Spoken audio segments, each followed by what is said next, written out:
우리 명절을 쉬려고 고향 간 분도 계시고 또 명절 세려고 고향 온 분들도 계시는데 그 온 분은 우리 박상현 장로 가정인 것 같습니다. 오늘 말씀을 전하는데 제가 그림을 하나 보여드리고 싶어서 제가 그림을 준비했습니다. 어떤 그림인지 한번 보시기 바랍니다. 예, 이게 무슨 그림일까요? 예, 소가 물에 빠져가지고 지금 얼마 전까지만 해도 음매 소리도 했는데 이제 음매 소리도 못해요. 왜냐하면 입이 다 물에 잠겼고 콧구멍만 나왔으니까 얼마나 불안하고 답답하고 절망과 기가 찼겠습니까? 그런데 저기가 제주도에 있는 이런 늪지대에, 이렇게 깊은 늪지대에 풀이 많으니까 풀 뜯어먹으라고 주인이 그 소를 평소에 두던 자리라 그래요. 그런데 지난주에 태풍이 오고 홍수가 나가지고 물이 엄청 왔잖아요. 그래서 물이 점점 올라오니까 이 소가 다리, 허리, 배 올라오니까 얼마나 음매매 소리를 질렀을까요? 근데 비소리 때문에 주변 사람이 못 들었잖아요. 그런데 주인인지 어떤 사람이 아차! 소를 내가 그 늪 가까이 두었으니까 이거 어떻게 됐나 가보니까 세상에 저런 모습으로 또 있는 거예요. 그러면 소가 나오면 되지 이럴까요? 소를 멀리 못 가도록 고삐를 끼워서 말뚝에다 묶어 놓은 거예요. 묶여 놓았으니까 물이 와도 올라올 수가 없잖아요. 그럼 할 수 없이 그냥 물에 잠기기 직전까지 간 거예요. 제가 왜 그림을 보여드리냐니까 인생이 이래서 하는 게 아닌가. 모든 문제들이 점점 올라오는데 운명과 저주에 묶여 있으니까 스스로 빠져나오지도 못하고 어쩔 줄 몰라서 은매소리 하는데 물이 입까지 찼으니까 은매하면 물이 돼요. 물이 들어가니까 은매소리도 못해요. 콧구멍만 내놓고 살 길만 찾고 있는 이런 이 소의 모습은 바로 우리 하나님 알지 못하는 인생의 모습이 아닌가. 혹시 여러분 가운데 저 말뚝에 끈이 묶여서 나오지도 못하고 운명에 사로잡혀서 어쩔 줄 몰라는, 그리고 주어진 환경과 문제가 너무 심각해서 그게 나는 이제 할 수 없다 좌절하고 낙심하고 있는 그런 형편 가운데 있는 그런 사람들이 여러분 이 자리에 있다면 그 고삐를 풀어내고 끄집어낸 주인처럼 우리를 구원하신 예수 그리스도 품으로 돌아오시길 바랍니다. 이 말씀을 듣는 분 가운데 있다면 나는 세상 끝이다, 더 이상 나는 희망이 없다 싶어도 우리를 구원할 분이 계시는데 그분이 누굽니까? 예수 그리스도입니다. 여러분 오늘 우리 사람들이 이런 이야기를 많이 합니다. 아유 뭐 우연히 그런 거겠지, 재수가 좋아서 재수가 없어서 우연이라고 말합니다. 그런데 그 말은 잘못된 말이에요.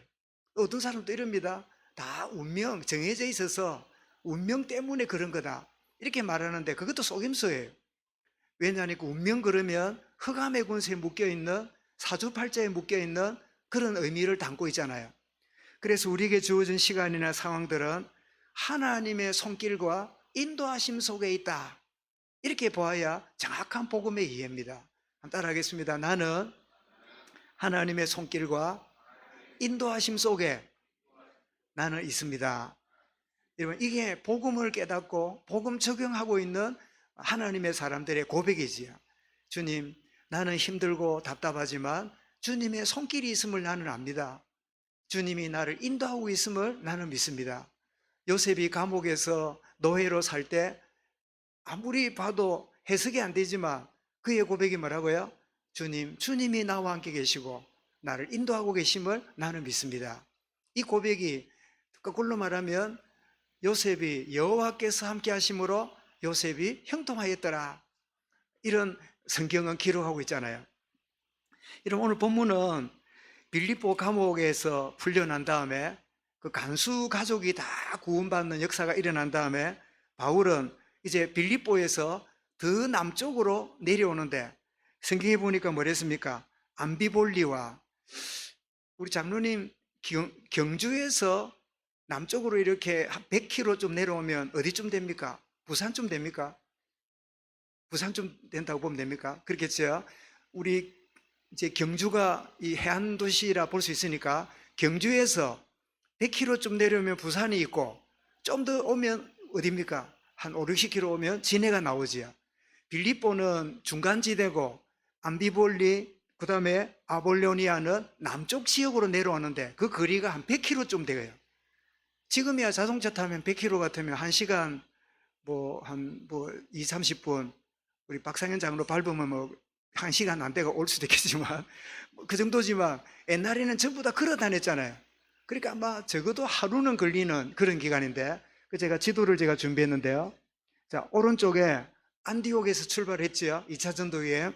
그래서 고향 다소를 거치고 루스드라, 안진병이 일어났던 지역을 거쳐서 비시디아 안디옥으로 거쳐서 길이 막혀서 저 드로아에 가서 기도했더니 어떻게 해요? 이 동쪽이 아니라 서쪽으로, 유럽 쪽으로 우리를 도우라는 환상을 보고 이제 건너가서 갔더니 어디로 갑니까? 빌립보로 가게 되지요. 거기에서 루디아와 간수와 귀신 들린 여종, 이들이 돌아오므로 빌립보에 무슨 일이 벌어집니까? 빌립보 교회가 세워지게 돼요. 교회가 세워지고 나서, 그리고는 좀 더 확대할 수 있습니까? 제가 보니까 성경에 나오죠. 암비볼리, 그리고 아볼로니아, 그리고 더 내려오니까 어디로 왔습니까? 데살로니가. 그래서 빌립보에서 데살로니가까지 거리가 얼마냐? 100km예요. 100km 거리를 남쪽으로 해안 도시를 따라서 이렇게 내려와 있는, 그래서 데살로니가에 복음이 어떻게 증거된가를 사도행전 17장에서 우리에게 보여주는 거지요. 왜 제가 잠깐씩 지도를 보여드리는가 하면 성경이 신화가 아니라는 거예요. 신화가 성경이 역사라는 거예요. 사실적인 이야기라는 거예요. 지금도 동네 이름은 다르지만 저 나라가 마게도니아라고 하는 나라에 있는 도시들이에요.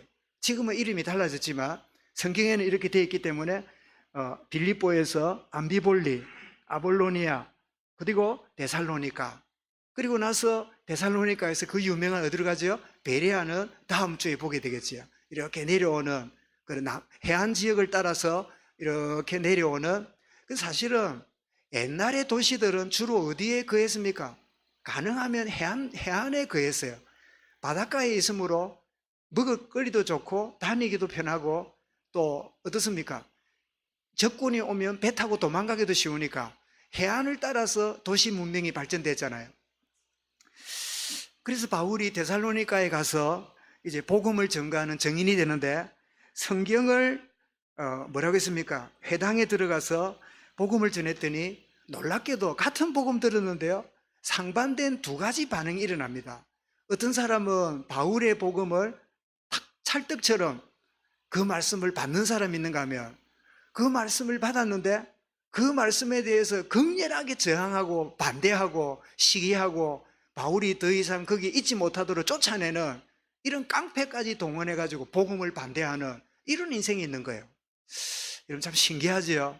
여러분도 자주는 아니겠지만 가끔 이 사람에게 복음 전해야 되겠다 생각하고 복음을 전해보면 정말 스펀지 물 빨아들이듯이 복음을 쉽게 받아들이는 사람이 있는가 하면, 반대로 뭐 한마디 하면 교회가 이러니 뭐 어쩌고 좀 막 그냥 욕을 하고 막 비난하는, 나는 한마디 했는데 그 사람은 두 마디 세 마디 막 비난하는.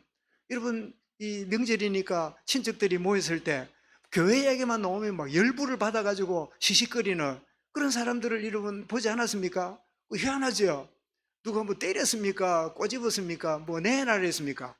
뭐 괜히 이 말씀 이야기는 예수 얘기만 나오면 막 그냥 반대가 일어나고, 그럴 때 여러분 그때 같이 맞받아쳐서 야매 싸우니까 두드리면서 그래 봐라 니 왜 그러는데 내가 뭘 했는데 이런 뭘 하는 겁니까? 바로 그래 말이야 내가 왜 이러노?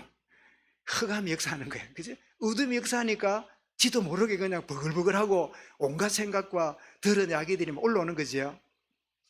바울이 성경을 석주 동안 강론했다 2절에 나오죠. 3절에 성경을 가지고 강론하며, 이 강론했다는 말은 설교했다는 뜻도 있고 설교한 내용을 가지고 토론을 했다는 뜻도 있어요. 석주 동안 바울이 성경을 들고 해석을 하면서 복음을 전하니까 성경 알고 있는 그들이 자기들이 아는 거하고 너무 다르게 설명한단 말이에요. 율법적으로 설명했던 그들이 성경 가지고 그리스도로 설명해 들어가니까 질문이 많았겠죠. 그래서 강론하는 일이 벌어집니다. 하는데 주제가 뭐냐? 예수가 나사렛 예수가 성경에서 예언한 그리스도다. 그러면서 우리 죄 때문에 문제를 해결하기 위해서 고난받으시고 십자가에 죽으셨다. 고린도 15장 3절에 내가 받은 것을 먼저 너에게 전하노니 이는 성경대로 그리스도께서 우리 죄를 위하여 죽으시고 주님이 그리스도가 되시기 위하여 우리를 위하여 십자가에 죽으셨다는 거예요. 성경대로. 그러면 성경대로 이러면 구약을 말하죠. 예수님이 우리 죄를 위해 죽으신 것을 말씀한 성경이 어디 있죠? 뭐 창세기 3장 15절, 이 출애굽기 3장 18절 많이 나옵니다만은 이사야 53장에 정확하게 나옵니다. 그가 찔림은 뭐라고요? 우리의 허물 때문이요. 그가 상함은 우리의 죄악 때문이라. 그가 징계를 받음 우리가 평화를 누리고 그가 채찍에 받음으로 우리가 나음을 입었도다. 이사야 53장 예언한 말씀대로 주님이 우리 죄를 위해 죽으셨다는 거예요. 그렇게 말씀한 다음에 죽은 자 가운데서 부활하심으로 우리의 영원한 주님이 되셨다. 그분이 부활하셨을 뿐 아니라 지금 나와 함께 계시고 내 속에서 지금 말씀하고 있다. 사랑하는 여러분, 부활하신 주님이 저를 통하여 여러분에게 임하고 계십니다. 부활하신 주님이 여러분 가까이에 함께 계십니다. 부활하신 주님이 성령으로 우리 안에 영원히 함께 계십니다. 아멘. 교인씨 아멘 했지요? 네, 교인씨 아멘 하면 다 한 거라. 그지? 아멘. 아래 뭐 때문에 만날 일이 있어가지고 이랬더니 주로 출근 어디 하시냐니까 진해로 밑에 있잖아요. 바람 새는데 그거 출근을 하세요. 도시락 싸가지고 대박이 뒤에 태워갖고 출근을 해요. 그래 이제 만날 일이 있어서 잠깐 갔더니 옆에 있는 사람은 누구랑 이야기를 하고 있더라고요. 그래서 또 교인씨가 대인관계가 좋구나.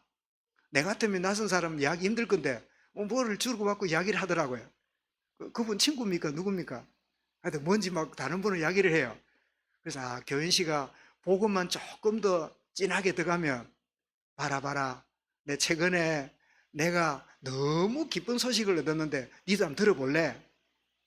해가지고 한두 마디 이야기할 수 있을 때가 오겠구나 그런 생각이 들어요. 우리 죄를 위해 십자가 죽으셨고 우리의 영원한 주님이 되시려고 부활하셨다. 그분이 지금 나와 함께 계신다. 그 이야기를 증언하는 거죠. 고린도 15장 4절에 장사 지낸 바 되셨다가 성경대로 사흘 만에 다시 살아나사. 여러분 예수님이 3일 만에 살아나는 내용이 성경에 어디 있죠? 예수님이 구약을 직접 인용하셨어요. 누구처럼 3일 만에 살아날 거라고요? 고기 뱃속에 들어간 사람 누구지요? 옳지. 요나가 고기 뱃속에 3일 동안 있은 것처럼 인자가 3일 만에 무덤에서 부활할 것이다. 그래서 이 요나의 3일 물고기 뱃속에 있는 사건은 예수님이 장차 무덤에 3일 있을 것을 예표하는 또 다른 예언이기도 하지요. 그래서 3일 만에 어떻게 해요? 고기 뱃속에서 나오게 되잖아요. 그렇게 나온 것처럼 말씀하고 있는데, 그러면서 부활하신 그 주님이 주님 부활했다. 주님 부활했단다. 그래 부활했는데 어쩌란 말인가가 아니라 그 부활하신 주님이 자기에게 나타났다는 거예요. 고린도 15장 8절에 보면 여러 사람들에게 보이신 후에 게바, 야고보 여러 사람들에게 보이신 후에 고린도 15장 8절에 이렇게 말합니다. 맨 나중에 만삭되지 못하여 난 자 같은 내게도 보이셨느니라. 이런 만삭되지 못했단 말은 뭐지요? 10달을 못 채우고 10달을 못 채우고 났으니까 뭐라고요? 굉장히 미숙아예요. 그래서 미안합니다. 옛날에 10달 만에 못 나오고 8달 만에 나왔다고 조금 모자라거나 이러면 뭐라고 말합니까? 아이고 팔푸나 이렇게 말했어요. 팔푼이란 말 알아들은 사람은 좀 살은 사람이라. 우리 노아는 팔푼이 무슨 말인지 모르지요? 그래. 형이 20%를 뜯어먹고 주는 빵을 보고 팔푼이라 그래. 그지? 우리 보라가 20% 먹고 요구르트를 나머지를 주는 걸 보고 그걸 팔푼이라 그래. 완전하지 않아. 이 팔푼아 그렇게 말했거든. 그러니까 바울은 자기를 보고 뭐라고 불렀다고요? 팔푼이 같은 나에게. 자기는 율법 작자였고 대단한 지도자였고 왕족이었고 로마 시민권 가졌고 잘 나갔다 생각했어요. 그런데 부활의 주님을 만나고 보니까 나는 뭐 같아요? 팔푼이 같아. 너무나 중악하고 이 죄인 중에 개수인 나에게 그런 주님이 나를 찾아오셨다는 거예요. 여러분, 맨 나중에 라고 고백했잖아요. 그럼 그 뒤에는 주님이, 부활하신 주님이 나타난 적이 없을까요? 그 뜻이 아닙니다. 이 말씀을 읽는 각자에게도 맨 나중에 나에게 임한 거예요. 여러분에게도 나에게도 임하셨습니다. 고백할 수 있길 바랍니다. 그분이 내게 맨 나중에 나에게 임했습니다. 그러면 나를 통해 복음 받는 사람도 뭐라고 말할까요? 맨 나중에 나에게까지도 왔습니다. 팔푼이 같은 어중간한 인생인데 그런 나를 구원하시려고 십자가 죽으셨고 부활하신 주님이 내게 임하셨습니다. 이렇게 말하고 있는데 실제로 사도행전 9장에서 담에색으로 예수 믿는 사람 잡으러 가다가 빛과 소리를 듣고 엎드러지는 사건이 사도행전 9장에 보셨지요? 그 부활의 주님이 그 사울에게 임하신 그 놀란 축복. 사랑하는 여러분, 저와 여러분의 인생 가운데 부활의 주님의 임재를 체험할 때 인생의 전환점이 일어납니다. 그 인생이 우리 역사를 말할 때 BC 예수 이전, 그리고 AD 예수 이후. 그래서 우리가 지금 2022년인데 이게 뭐지요? 주후 2022년 이렇게 말하잖아요. AD를 말하잖아요. 기원전 BC, 기원 후 AD. 역사만 구분되는 게 아니라 내 인생도 마찬가지예요. 예수 만나기 이전의 인생 BC, 주님 만난 지금 내 인생 AD. 여러분에게도 BC가 있고 여러분에게도 AD가 있음을 믿으시기 바랍니다. 나는 주님과 지금 함께하는 인생이다. 그래서 바울이 그 주님이 내게 임한 부활의 주님을 성경을 설명하는 정도가 아니라 그 부활의 주님을 증거하고 있는 거지요. 이랬더니 이 복음을 받아들이는 사람들이 나오는데요. 어떤 사람입니까? 경건한 하나님을 바라보는 헬라인들이라, 이 말 이방인들이지요. 이런 무리가 주님께로 돌아옵니다. 또 누가 오지요? 적지 않은 기부인들, 귀족계층에 있는 그 기부인들이 돌아오고, 그리고 전도자 바울과 실라의 말을 따라서 조금이라도 더 들으려고, 조금이라도 더 말씀 배우려고 따라오는 그런 일이 벌어져요. 근데 여러분, 여기 성경에 한번 물어보겠습니다. 그 중에 어떤 사람, 경건한 헬라인의 무리와 적지 않은 기부인도 권한받고 바울과 실라를 따르니 할 때, 아니 이 사람들은 복음 받기 전에 이미 경건했네, 그렇게 봐야 됩니까? 아니면 복음을 받음으로, 복음을 받았기 때문에 경건해진 걸까요? 우리가 잘못하면 복음 받기도 전에 경건한 사람인 것처럼 이래 보이잖아요. 그러면 누가가 이 사도행전을 기록할 때 바로 옆에 서가지고 바로 적었을까요? 아니면 바울 전도 사역을 듣고 뒤에 적었을까요? 바로 그 자리에서 사진 찍듯이 적었을까요? 그 사건이 있은 다음에 뒤에 듣고 적었을까요? 1번 그때 적은 거다, 2번 뒤에 적은 거다. 1번일까 2번일까? 우리 2번. 우리 온유는 어떻게 생각해요? 2번인 것 같아요. 내가 분위기를 그리 만드는 것 같네. 2번이 맞아요. 예. 그때 순간에 바로 적기 힘들잖아요. 분명히 이 사건이 있었고 뒤에 적었잖아요. 그렇다면 이들이 지금 경건하고 주의 말씀을 따라오지만 그러기 전에, 복음 받기 전에 그들의 영적 상태를 데살로니가 전서 1장 9절에서 이렇게 설명합니다. 경건하기 전에, 복음 받기 전에 어떤 상태에 있었나? 데살로니가전서 1장 9절 한번 찾아보면 좋겠죠. 데살로니가전서 1장 9절 페이지로 329페이지입니다. 329페이지를 보시면 데살로니가 전서는 데살로니가 교회 보낸 편지니까 그들이 이게 구체적으로 어떤 가운데 있었는가를 알게 되죠. 자, 1장 9절. 자, 찾았으면 읽어보겠습니다. 시작. 그들이 우리에 대하여 스스로 말하기를 우리가 어떻게 너희 가운데 들어갔는지와, 자, 잠깐만요. 어떻게 들어갔지요? 빌립보에서 내어 쫓겨서 사이에 있은 다음에 들어갔지요. 쭉 남쪽으로 들어왔잖아요. 100km를 걸어서.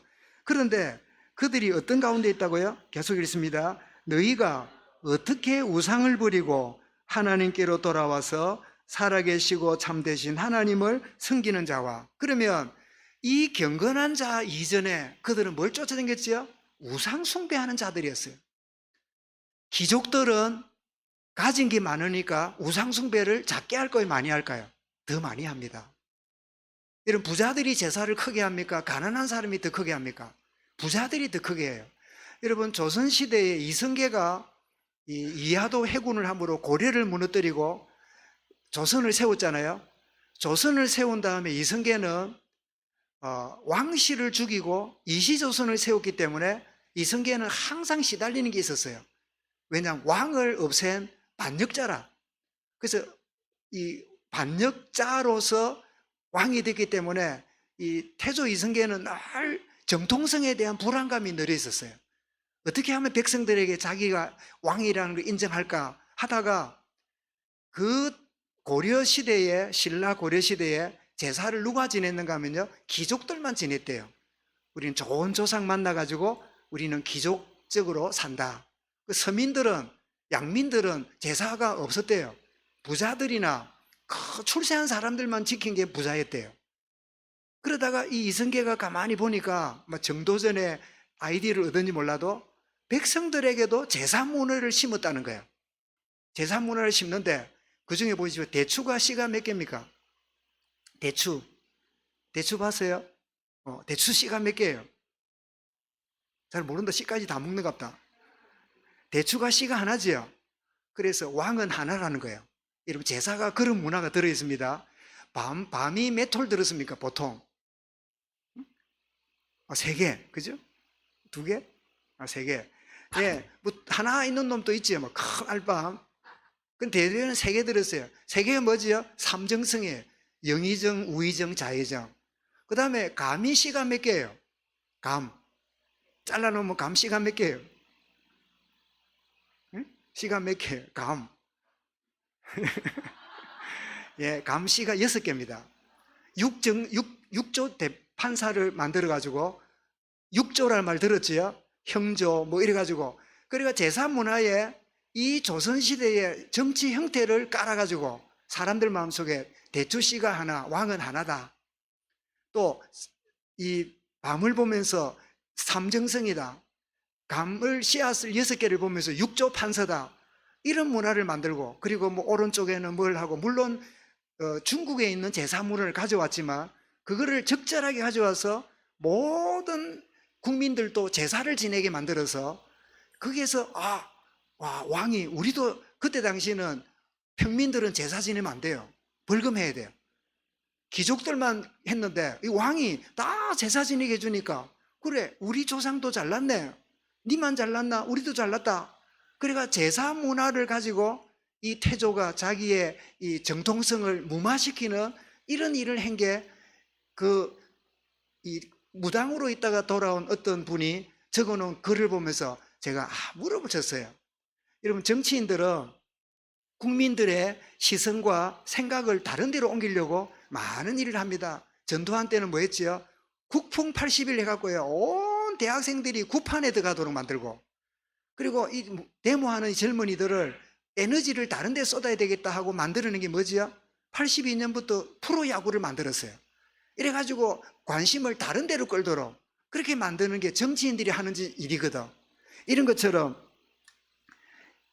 이들이 경건해지고 달라진 게 처음부터가 아니라 뭘 따라다녔다고요? 우상숭배하는데, 귀족일수록 우상숭배를 많이 한다고, 작게 한다고요? 많이 해요. 왜? 여러분, 사람이 지진이 나면, 재난이 오면 가난한 사람이 두려울까요? 부자가 두려울까요? 부자가 더 두렵습니다. 가난한 사람은 가진 게 없어. 그리고 가난한 사람은 뭐 엔간하면 국가가 도와줘. 그리고 가진 사람은요, 다 부사졌는데 200만 원만 준대. 몇 천만 원 손해봤는데, 포항지에, 그죠? 근데 200만 원 주면 그 청소비나 되겠습니까? 가진 사람은 더 불만이 많아요. 가진 게 없다. 이래나 저래나 없는데 뭐. 누가 우상숭배 더 많이 해요? 가진 사람이 우상숭배 더 많이 해요. 그랬던 사람들이 복음받고 어떻게 해요? 경건한 무리가 됐어요. 이건 율법적 단어가 아닙니다. 하나님을 경외하고 하나님을 섬기는 자로 돌아오는 인생 전환점이 일어난 거예요. 그리고 그들에게 복음을 받고는 우상숭배하던 어리석음을 던져버리고 사시는 하나님의 말씀 들으려고 바울을 따라다니는, 이거는 인간 따라다니는 게 아니죠. 말씀 따라가는. 그렇다면 이들은 다 누구지요? 사도행전 13장 48절에 바울이 이미 말씀해 놨죠. 뭐라 했습니까? 구브로 섬에 복음을 전했을 때 여기에 반대자들이 일어났잖아요. 그런데 이방인 중에 복음 받는 사람 있었지요? 그때 바울이 뭐라고 기록합니까? 하나님을 찬송하며 영생 주시기로 작정된 자는 다 믿구나. 이게 바로 우리의 예정설의 근거입니다. 아무리 복음 받아도 그 복음, 이거 좋은 소리입니다. 잘 들었습니다. 참 좋았습니다. 참고하겠습니다. 교양으로 듣는 사람이 있는데 그 말씀을 생명으로 듣는 사람이 있는 거예요. 영생 지식으로 작정된 자들이기에 이들이 우상숭배하는 속에서 하나님께 돌아오는 거예요. 이런 자주 말씀드리지요. 우상숭배 심하게 하는 사람일수록 예수 믿기 어려울까요? 쉬울까요? 어떨까요? 어떻게 생각해요? 절간에 있는 주지 스님입니다. 머리 깎고 있는 스님이 예수 믿기 어려울까요? 쉬울까요? 어렵겠지요. 그게 우리 생각이라. 그런데 막 지나치게 남들보다 열심히 돌을 닦고 하는 거는요, 뭐를 찾고 있는 지성이잖아요. 그런데 그 사람이 영생주의시로 작정된다는데 엉뚱한 데서 애를 쓰고 있다면 이 사람이야말로 복음 받을 수 있는 좋은 조건이 있는 거예요. 뭐를 찾고 있는 거예요. 알겠지요? 무언가를 갈구하고 있는 거예요. 무언가를 내가 헤매고 있는 거예요. 이것도 좋고 저것도 좋고. 이런 사람은 복음 받아도 좋네요. 그거 참 괜찮네요. 그거 참 오늘 좋은 말 들었습니다. 그리고 지나가요. 근데 뭔가 남녀 호랑객교니 남의 타보니니 뭔지 남보다 열심히 우상숭배와 자기 신을 찾는데 몰두하는 사람은요, 오히려 예수 믿고 돌아오는 확률이 일반적으로는 적지만 영생주의식으로 작정된 자라면 어떻게 해요? 확실하게 돌아오는 계기도 되지요. 그래서 저도 듣기만 하고 본인은 아는데, 정토종이라고 하는 거기서 포교국장, 자기 말로는 박사님 몇 명이랬습니까? 예? 50만 명. 50만 명을 포교해가지고 자기 말로는 지옥 보낸 역할을 했는데, 이분이 정토종 포교국장에서 돌아와가지고 회개하고 목사가 되었어요. 그래가지고 책을 적었는데, 극락의 불나비가 왜 이 나비들이 불 보면 쳐다오잖아요. 지옥 가듯이 몰려가는 그런 책을 쓰고, 이 편에는 나는 왜 예수를 믿게 되었는가, 이제 그런 책이 있는데, 이제 아마 그 뒤에 나중에 보라고 좀 하면 한번 보시기 바랍니다. 남들 못지않게 열심히 믿는 사람이, 우상숭배하는 사람이 진짜를 찾으려고 몸부림치는 사람들이 일부 중에 있다는 거예요. 그래서 저 사람 안 돼. 아이고 절에 중이라는데 매달 절에 절밥 두루 간다는데, 시주한다는데, 그런 사람일수록 여러분 기대해 보시기 바랍니다. 얼마나 갈급했으면 저렇게 자기 먹을 것 없어도 절간에 저렇게 섬기는가. 저건 틀림없이 뭔가 갈급함이 있기 때문이다. 영생지식으로 작정되어 있는데 사단에게 속아서 딴짓하고 있는 거니까 어떻게 해요? 제대로 복음만 되면 돌아오기가 쉬울 수 있지요. 한번 물어보겠습니다. 여러분, 강한 게 잘 꺾입니까? 부드러운 게 잘 꺾입니까? 네? 우리 노아는 한참 생각해 봐야 되는 것 같다. 네? 강한 게 잘 꺾일까요? 부드러운 게 잘 꺾일까요? 그래요? 그래요? 예, 약한 거는 잘 꺾이는데 부드러운 고무를 끊기가 쉽지 않지요. 그죠? 휘어지지. 그러나 말라있는 짝대기는 어떻게 해요? 부직하고 부러지지요. 그죠? 그래서 오히려 이 말라있는, 하나님과 멀어져 있는 것을 보이는 일시라도 영생작정된 자라면 단번에 부지러져서 돌아올 수 있다. 그 말씀을 우리가 기억할 필요 있지요. 자, 이렇게 복음 받아들이는 자가 있는가 하면 반대로 복음을 거부하는 자가 있습니다. 누굽니까? 유대교인들, 종교인들입니다. 여러분, 이 종교인들은 종교 신념에 빠지면요, 살인도 저지릅니다. 지금 이슬람 무슨 교 이래가지고 엄청난 중동지역 하며 막 일어나는 게요, 다 종교 신념에 빠지니까 나만 옳은 거예요. 니는 틀렸어. 그래서 종교 신념에 빠지면 사람도 서슴없이 죽이는 이런 자리에 들어가는데, 많은 사람들이 이제 바울이 증거하는 복음을 듣고 따라가니까 시기심이 생겼어요. 그동안에는 라삐님 고맙습니다, 라삐님 잘 배웠습니다, 라삐님 참 내가 모르는 거 많이 배워서 고맙습니다, 이러고는 돌아가던 사람이 자기한테는 관심이 없고 어디 낯선 사람이 해가지고 예수가 그리스도다, 우리가 기다리는 메시아 그리스도다 이렇게 말하니까 수많은 사람들이 거기 막 호응을 하고 따라가니까 뭐가 생겼어요? 시기심이 생겼어요. 그래서 여러분, 한국에는 진짜 이단이 있고요, 구원받는 이단이 있습니다. 진짜 이단은 영원한 지옥 가는 이단이고, 구원받는데도 이단으로 취급되는 사람이 있어요. 그들이 누굴까요? 그들이 자기식으로 전하지 않으면 다르다고 이단으로 취급해요. 그래서 구원받는 이단들이 의외로 많아요. 안타까운 일이지요. 지금 유대인들이 왜 방해할까요? 자기들처럼 안 가르친다고, 자기들처럼 믿음으로가 아니라 행함으로 구원받는다고, 노력해서 구원받는다고, 열심히 내야 구원받는다고 그렇게 잘 닦아놨는데, 예수님이 내 죄를 위해 죽었다네요. 영원한 생명이 되려고 부활하셨다네요. 그분이 나의 구원자가 되셨다네요. 그리고 한마디 더 합니다. 하나님이 나의 아버지라네요. 유대인들은 하나님을 아버지라고 부르면 큰, 여러분, 신성모독죄입니다. 하나님을 아버지라고 부르다니요. 그래서 하나님이라는 용어를 유대인들은 쓰지 못하고 그 이름 이렇게 썼어요. 그 이름이 뭐냐? 야훼. 얼마나 하나님 이름이 두렵든지 그분이라고 썼다니까, 대명사를. 이게 우리 아시아 문화기도 합니다. 우리는 여러분, 아버지가 이름입니까? 대명사입니까? 예? 대명사예요. 그러면 아버지 이름 뭐예요? 박상현이라. 그럼 오늘부터 어떻게 불러요? 상현아 이렇게 불러보세요. 예? 큰일 나지. 그러면 할아버지가 부정할 거예요. 아, 교육을 어떻게 시켰냐고. 근데 서양에서는 아빠 엄마를 이름을 불러요. 예? 이름 불러요. 예를 들면 온유가 결혼해가지고 애를 낳았다 그러면 애가 뭐래요? 온유 고마워 이러면, 아니 이놈이 무슨 이런 이름이 났지.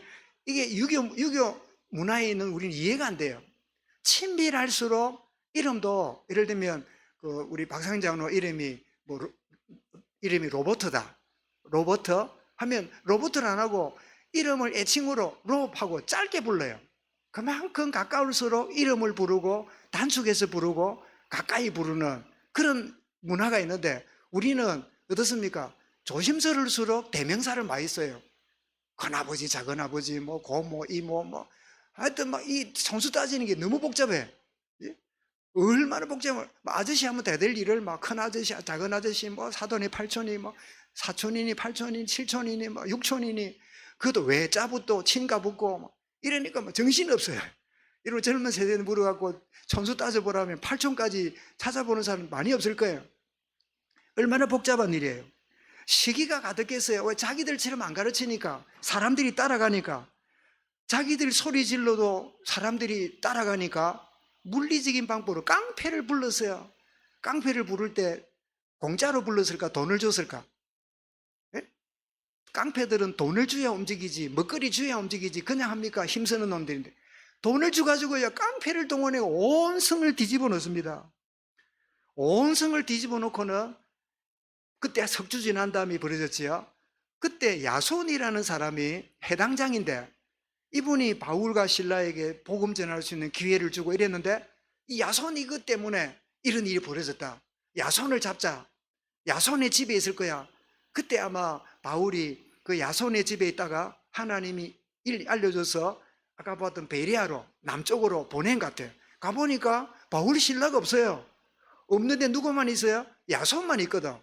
야손을 끄집어냈어요. 끄집어내가지고 막 니 때문에 이런 일이 벌어졌다고, 왜 이 데살로니가에 이렇게 혼란을 줬냐고, 이렇게 벌어집니다. 꼭 여러분, 예수 안 믿는 집안에 예수 믿는 며느리 하나 때문에 늘 제사 지내던 장손이 서울이고 부산이고 유학 가서 이럴 때 예수 믿고 돌아가, 아버지 할아버지 나는 제사 안 지냅니다. 나는 귀신 섬길 수 없습니다. 이러면 온 집안이 난리 나잖아요. 그런 꼴이 벌어진 거예요. 이해가 되지요? 이게 생명의 빛인데도 불구하고 어둠에 있다 보니까 저것 때문에 우리 집안 난리 났다는 거야. 우리 문중이 큰일 났다는 거야. 우리 큰 조상이 분노할 일이라는 거야. 이런 일이 벌어진 거예요. 그런데 야손이라는 이름 뜻을 보면서 저는 깜짝 놀랐습니다. 야손 뜻이 뭐냐? 치료받은 자, 치료자란 뜻이에요. 그러면 여러분 해당장 이 야손이 해당장이니까 유대인이겠지요. 유대인으로서 회당을 관리하고 매 토요일마다 안식일마다 랍비들이 말씀을 전할 때 성경도 갖다 놓고 물도 떠다 주고 교회도 관리하고 그렇게 지냈겠지요. 그런데 야손이 어떤 치명적인 질병이 있었던가 봐요. 귀신이 들렸는지 몸에 어떤 장애가 있는지 어떤 질병인지 몰라요. 그런데 석 주 동안 복음을 듣는 중에 야손이 치유받았어요. 율법으로 해결되지 않던 자기 문제가 낯설어 보이지만 이 바울이 전하는 생명의 복음 때문에 그 부활의 주님 만나는 순간에 자기에 있는 질병이 치유받았어요. 그래서 이름을 뭐라 부르냐? 치료받았다고 야손이라 불렀어요. 사랑 여러분, 주님은 치료자입니다. 우리 연약함을 주님이 알고 계십니다. 이 여러분 연약함을 주님의 십자가 앞에 내려놓으시기 바랍니다. 주님이 나를 치유하시든 그렇지 않을지라도 거기에 매이지 않는, 그죠? 자유하는 그 축복이 예수 안에서 누려지시기 바랍니다. 그래서 그 가족들을 끌어내가지고 거짓 고발하면서 뭐라고 고발하냐? 세상에 이래 말합니다. 유대인들이 얼마나 야비합니까? 다른 임금을 말한다는 거야. 이 데살로니가는 어느 지배에 있지요? 로마 식민지예요. 로마가 지배하는 지역이에요. 그러므로 로마의 황제가 누구지요? 가이사예요. 로마 황제가 왕인데 다른 임금을 말한다는 거야. 그 다른 임금이 누구예요? 예수가 임금이라는 거야. 예수가 그리스도란 말은 가이사가 그리스도라고 말하는데 자기들은 가이사가 그리스도가 아니고 그리스도가 예수가 그리스도라는 거야. 여기에 온 큰 이 거짓 증거를 데려가지고 정치적으로 이 바울과 실라를 쫓아내려고 하는 이런 의도를 보이지요. 여러분 정치인들은 이 종교인들은 굉장히 정치적인 머리가 잘 돌아갑니다. 어떻게 하면 저 사람을 곤란하게 만들고 어떻게 하면 저 사람을 힘들게 만들고 어떻게 하면 내가 유리할까? 얼마나 이 정치 머리가 돌아가는지 몰라요. 그래서 심지어 제가 가까이는 본 적이 없지만 큰 교단에 보면요, 목사는 목사인데 단어가 하나 붙었어요. 정치 목사라고. 목사는 목사인데 정치하는 목사라. 정치가 인본주의입니까? 신본주의입니까? 그는 인본주의잖아요. 목사인데 어떻게 인본주의 머리글이 그리 잘 돌아갑니까? 이런 일평생 사단에게 쏟고 있는 증거가 되겠죠. 그래서 그 짓으로 이렇게 고발을 하고 매를 때리고 보석금을 받아내고 이런 짓을 하지요. 그런데 감사하게도 로마서 16장 21절에 보면 바울이 로마에 편지를 쓰면서 그동안 있었던 그 자기의 동력자들을 설명하면서 이 바울 야손을 나의 동력자라고 부르고 있음을 발견하게 됩니다. 로마서 16장 21절에 보면 나의 동력자 디모데와 나의 친척 누기오와 야손과 소시바드가 너희에게 문안하느니라. 이 해당장으로 율법에 철저했던 사람이 자기 문제가 그리스도의 복음으로 해결되고 나니까 이제는 복음을 위한 뭐가 돼요? 전도자의 동력자가 되었어요. 사랑하는 여러분, 여러분의 문제에 매이지 말고 그 문제를 넘어 복음의 동력자로 일어나시기 바랍니다. 주님이 나를 동력자로 쓰시려고 이 문제도 주셨다. 이 한계도 내게 주셨다. 이 문제를 뛰어넘음으로 하나님이 하시는 일을 볼 수 있도록 하나님이 일하고 계신다. 그 사실을 깨닫는 게 중요하지요. 여러분, 나는 복음을 어떻게 알고 있습니까? 마태 16장 13절 14절에 예수님이 설문조사를 합니다. 제가 아는 말씀이지만 13절 읽어보겠습니다. 시작. 예수께서 빌립보 가이사라 지방에 이르러 제자들에게 물으시되 사람들이 인자를 누구라 하느냐. 예수님이 갈릴리 출신이니까 사투리를 썼잖아요. 그러면 우리 경상도 사투리면 사람들이 나를 뭐라 카노? 이게 예수님의 질문에 뭐라 카노? 이러면 경상도 사람 훨씬 알아듣기 쉽지요. 뭐라 카는데 이렇게 물으신 겁니다. 자, 그럴 때 베드로가 이제 이게 말합니다. 시작. 이르되 들으는 세례요한, 들으는 엘리야, 어떤 이는 에레미야, 선지자 하나랍니다. 여러분, 세례요한이 정의 바르게 이런 주의자잖아요. 예수님도 그런 면이 있지요. 또 엘리야 능력을 행하지요. 또 에레미야 예루살렘을 보고 눈물을 흘리셨지요. 선지자 하나 잘 가르쳤지요. 예수님을 뭐예요? 단편적으로 아는 거예요. 한 부분만 아는, 틀린 건 아니에요. 예수님은 인권운동하는, 우리의 해방하는 그런 분이다. 틀린 말은 안 해요. 주님은 가난한 사람과 함께하는 그런 사람 분이다. 틀린 말이 아니에요. 주님은 우리를 수준 높게 하는, 제자 훈련을 잘하는 그런 하도록 요구하셨다. 틀린 말이 아니에요. 그런데 그 말은 뭐예요? 다 단편적인 말이에요. 소경이 코끼리를 만지면 어떻게 해요? 자기가 만진 것만 얘기해요. 배를 만진 사람은 코끼리를 뭐같이 말해요? 코끼리는 북처럼 생겼다고. 코끼리 코를 만진 사람 뭐라 그래요? 고무호스 같다고. 다리 만진 사람 뭐라 그래요? 코끼리는 기둥처럼 생겼다고. 귀를 만진 사람은요, 푸채처럼 생겼다고. 틀렸습니까? 맞습니까? 맞아요. 부분적으로 맞아요. 그런데 코끼리가 부채입니까? 코끼리가 기둥입니까? 코끼리가 북입니까? 그래 버리니까 이상하게 돼버려요. 틀린 건 아닌데 전체를 놓치니까 엉뚱하게 가버리는 거예요. 그래서 예수님이 다시 묻습니다. 너희는 나를 누구라 하느냐? 너희는 나를 뭐라 하노? 이래 물었겠지요. 그때 베드로가 말합니다. 자, 시작. 시몬 베드로가 대답하여 이르되 주는 그리스도시요 살아계신 하나님의 아들이십니다. 이 말은, 주는 그리스도시요, 그 말은 주님이 우리가 기다리던 메시아입니다. 히브리어로는 메시아고 그 말을 헬라어로 쓰니까 그리스도예요. 기름 부음 받으신 당신은 예언된, 구약에 예언된 메시아 그리스도입니다. 그리고 당신은 하나님 보내실 뿐 아니라 살아계신 하나님의 아들, 바로 당신이 하나님입니다. 이렇게 고백을 하게 되지요. 여러분, 예수님이 나의 모든 문제 해결하신 그리스도여 나의 영원한 주님이시다. 주인 되신다. 여러분, 이게 인생 전환점입니다. 여러분에게 인생 전환점이 왔습니까? 이 축복 속에 여러분 영원히 거하기를 바랍니다. 예수를 알되 부분적으로 자기의 알고 싶은 것만 알고 있는 그런 가운데 있다면 주님을 제대로 안다고 말할 수 없지요. 주님은 누구십니까? 주님은 그리스도시고 살아계신 하나님의 아들이시다. 여러분, 그때 뭐가 됩니까? 그때 우리는 자기를 위해 사는 인생이 아니라 그리스도를 증거하는 증인 인생으로 바뀝니다. 여러분, 마태복음 사도행전 22장 15절에 아나니아가 이 다메섹에서 빛을 보고 소경이 되어 있는 이 사울을 찾아와서 안수함으로 눈을 뜨게 만들고 했던 말이 오늘 나와 있는 이 내용입니다. 22장 15절에 네가 그를 위하여 모든 사람 앞에서 네가 보고 들은 것에 대하여 증인이 될 것이라. 보고 들은 것을 증거하게 될 거다. 근데 여러분, 바울이 다메섹에서 뭘 보았지요? 빛을 보았지요. 뭘 들었지요? 주님의 음성을 들었지요. 네가 보았던 것, 네가 들었던 것을 증거하게 되리라.